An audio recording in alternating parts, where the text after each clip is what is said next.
Greetings, this is Jeff Riddle, pastor of Christ Reformed Baptist Church in Louisa, Virginia. And this is another in this occasional series of readings from and brief notes and commentary upon Eusebius of Caesarea's The Ecclesiastical History. Here is Book 10 and Chapter 5. But come, let us now quote also the translations made from the Latin of the Imperial Ordinances of Constantine and Lycenius. Copy of Imperial Ordinances translated from the Latin tongue. In our watchfulness in days gone by, that freedom of worship should not be denied, but that each one, according to his mind and purpose, should have authority given him to care for divine things in the way that pleased him best.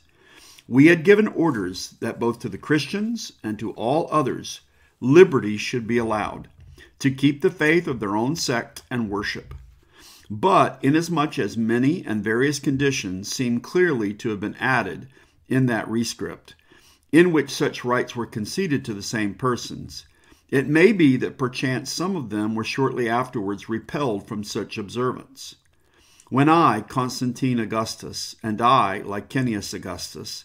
had come under happy auspices to Milan, and discussed all matters that concerned the public advantage and good, among the other things that seemed to be of benefit to the many, or rather first and foremost, we resolved to make such decrees as should secure respect and reverence for the deity, namely to grant both to the Christians and to all the free choice of following whatever form of worship they pleased, to the intent that all the divine and heavenly powers that be might be favorable to us and all those living under our authority. Therefore, with sound and most upright reasoning, we resolved on this council that authority be refused to no one whomsoever to follow and choose the observance or form of worship that Christians use, and that authority be granted to each one to give his mind to that form of worship which he deems suitable to himself, to the intent that the divinity may in all things afford us his wonted care and generosity. It was fitting to send a rescript that this is our pleasure, in order that when those conditions had altogether been removed, which were contained in our former letters sent to thy devotedness, concerning the Christians, those things also which seemed to be wholly unfortunate and foreign to our clemency might be removed, and that now each one of those who were possessed of the same purpose, namely to observe the Christian's form of worship, should observe this very thing freely and simply, without any hindrance, which things we have resolved to signify in the fullest manner to thy carefulness, to the intent that thou mayest know that we have granted to these same Christians free and unrestricted authority to observe their own form of worship. And when thou perceivest that this has been granted unrestrictedly to them by us, thy devotedness will understand that authority has been given to others also who wish to follow their own observance and form of worship, a thing clearly suited to the peacefulness of our times, so that each one may have authority to choose and observe whatever form he pleases. This has been done by us to the intent that we should not seem to have detracted in any way from any rite or form of worship. And this, moreover, with special regard to the Christians, we resolve, that their places, at which it was their former wont to assemble,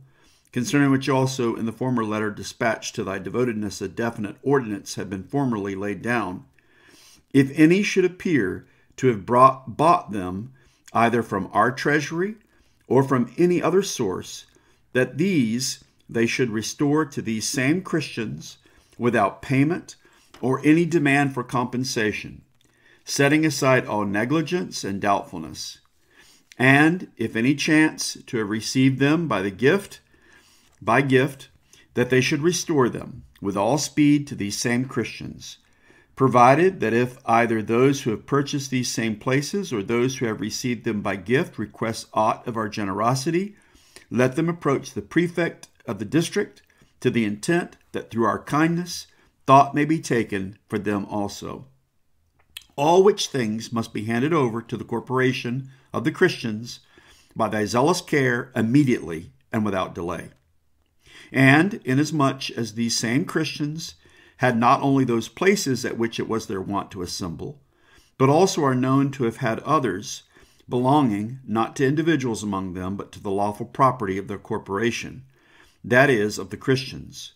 All these, under the provisions of the law set forth above, thou wilt give orders to be restored without any question whatsoever to these same Christians, that is, to their corporation and assembly. Provided always, of course, as aforesaid, that these persons who restore the same without compensation, as we have mentioned above, may look for indemnification, as far as they are concerned, from our generosity. In all these things thou shouldest use all the diligence in thy power for the above-mentioned corporation of the Christians, that this our command may be fulfilled with all speed,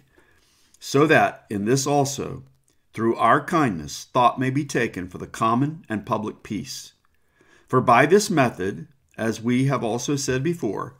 the divine care for us, which we have already experienced in many matters, will remain steadfast continually, and that the form which this our enactment and generosity takes may be brought to the knowledge of all, it is fitting that this which we have written be set forth by thy order and published everywhere, and brought to the knowledge of all, to the intent that the enactment which embodies this our generosity may escape the notice of no one. Copy of another imperial ordinance which he also made, indicating that the bounty had been granted to the Catholic Church alone. Greeting Anulinus, our most honored sir. It is the custom of our benevolence that we will that whatsoever appertains by right to another should not only not suffer harm, but even be restored, most honored Anulinus. Wherefore we will that when thou receivest this letter, if aught of those things that belong to the Catholic Church or the Christians in any city, or even in other places, be now in the possession either of citizens or of any others, these thou shouldest cause to be restored forthwith to these same churches, inasmuch as it has been our determination that those things which these same churches possessed formerly should be restored to them as their right. Since, therefore, thy devotedness perceives that the order of this our command is most explicit, do thy diligence that all things, whether gardens or buildings or whatsoever belonged to these same churches by right, be restored to them with all speed, so that we may learn that thou hast yielded the most careful obedience to this our order. Fare thee well, Anulinus, our most honored and esteemed sir. Copy of an imperial letter, in which he commands the holding of a synod of bishops at Rome, on behalf of the union and concord of the churches. Constantine Augustus, to Miltiades, bishop of the Romans, and to Mark, inasmuch as documents of such a nature have been sent to me in numbers by Apollinus, the right honorable proconsul of Africa, from which it appears that Caecilian, the bishop of the city of the Carthaginians, is called to account on many charges by some of his colleagues in Africa, and inasmuch as it seems to me to be a very serious matter, that in those provinces which divine providence has chosen to entrust to my devotedness, and where there is a great number of people, the multitude should be found pursuing the worst course of action, splitting up, as it were, and the bishops at variance among themselves, it seemed good to me that Caecilian himself, with 10 bishops, who seemed to call him to account, and such 10 others as he may deem necessary to his suit, should set sail for Rome,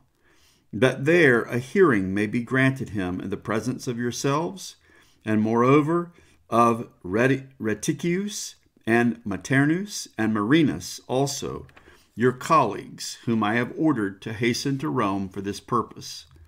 in such a manner as ye may perceive to be in accordance with the most sacred law. Nevertheless, that ye may have the fullest knowledge of all these matters, I have subjoined to my letter copies of the documents that were sent to me by Anulinus, and have dispatched them to your aforesaid colleagues, which, when your firmness reads, he will gauge by what method the most careful investigation can be made of the above-mentioned suit, and a just decision arrived at,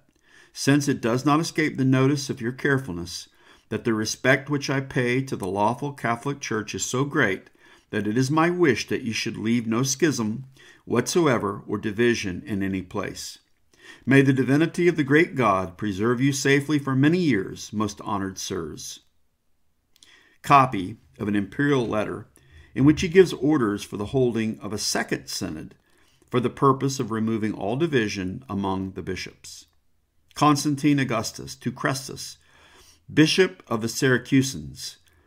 Already on a former occasion, when some, in a base and perverse manner, began to create divisions with regard to the worship of the holy and heavenly power and the Catholic religion, in my desire to cut short such dissensions among them,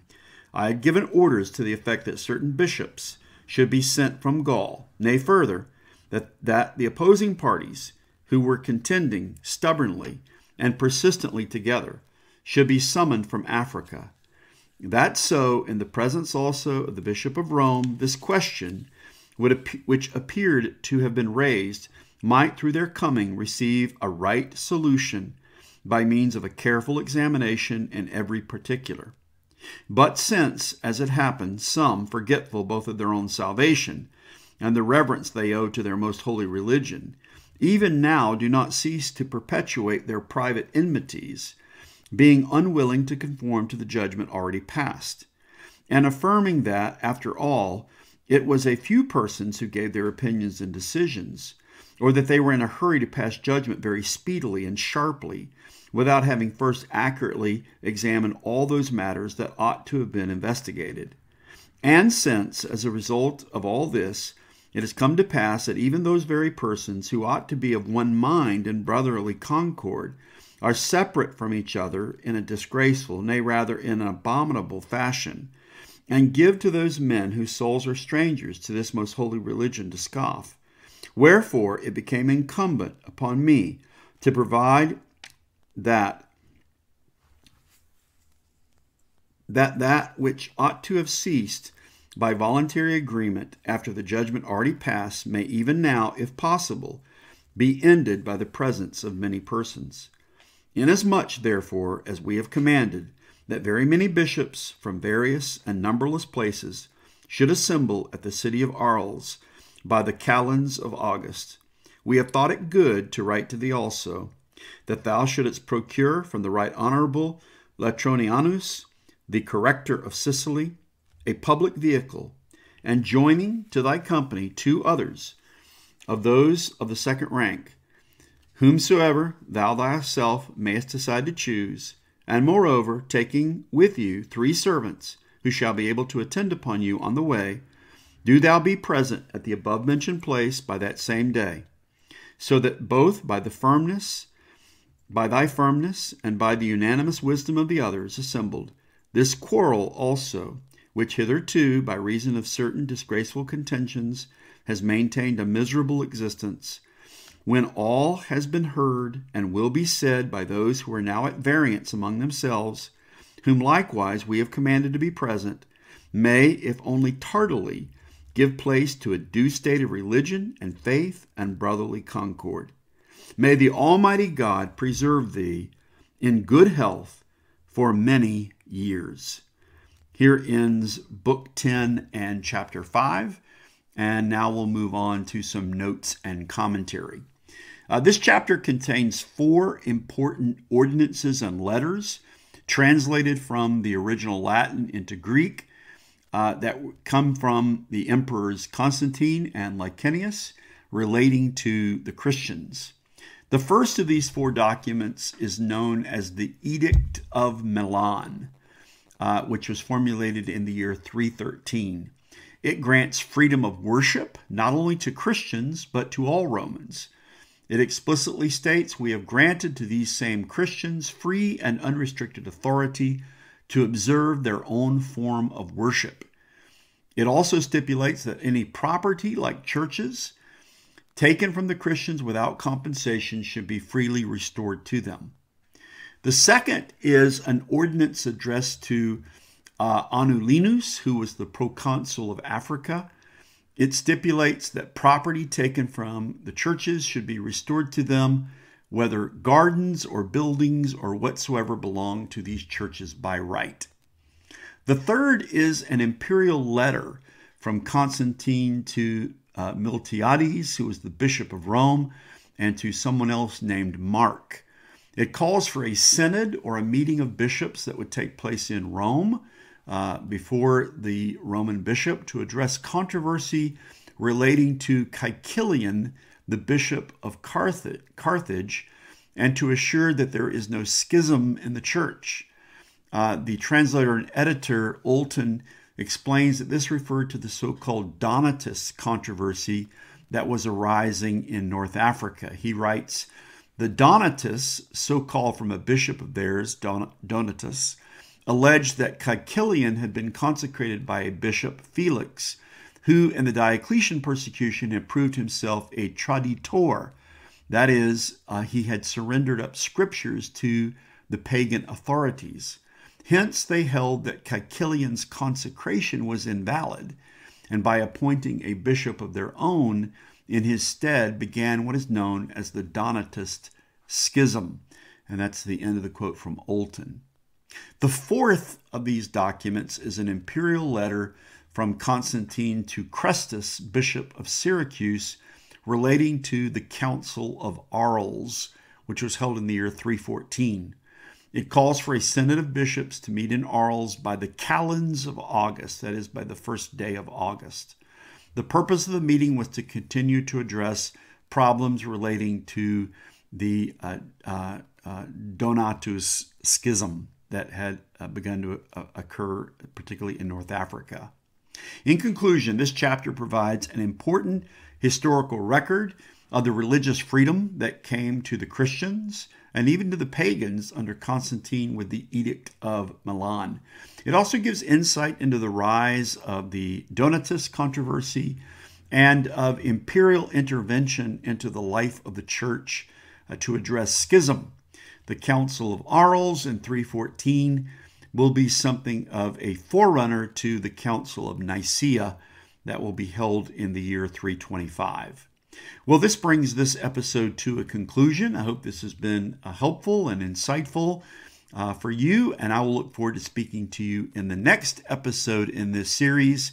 Till then, take care and God bless.